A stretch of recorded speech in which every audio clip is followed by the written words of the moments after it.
জয়ন্ত দাসে যিখিনি কথা তেওঁ টিভিত ক'লে তাৰ মানে এটাই বুজা যায় যে তেওঁ বিজেপি চৰকাৰখনক কেতিয়াও ভালেই পোৱা নাছিলে নহলে তেওঁ ইমান যিমান কথা তেওঁ কৈছে ইমান কথাটো ক'বই নোৱাৰিলেহেঁতেন তাৰ মানে আমাৰ দলে এটা সঠিক সিদ্ধান্ত লৈছে যে তেওঁৰ অধিকাৰ আছে কিন্তু তেওঁৰ মনটো কেতিয়াও বিজেপিত নাছিলে কথাখিনি সেইটোৱেইটো প্ৰমাণ কৰে সেইকাৰণে মই ভাবোঁ যে প্ৰথমতে যদিও আমাৰ কাৰ্যকৰ্তাসকলে পুৰণা মানুহে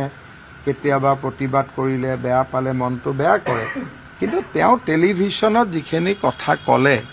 মই ভাবোঁ তাৰ পিছত আৰু বিজেপিত থকাৰো স্কোপ নাথাকে আৰু ভাল হৈছে তেখেতক আমি শুভেচ্ছা জনাইছোঁ তেখেতে ভাল ৰাজনৈতিক কেৰিয়াৰ এটা লওক দিছপুৰত পাৰিলে জিকিও আহক আমি শুভেচ্ছা জনাইছোঁ মইতো চাওক মোৰ মনটো এটাই কথা ভোটটোতো পাব্লিকে দিয়ে ভোটটোতো আমি নিদিওঁ গতিকে ৰাইজে ভোট দিলে জিকিব মই আগতীয়াকৈ শুভেচ্ছাও জনাইছোঁ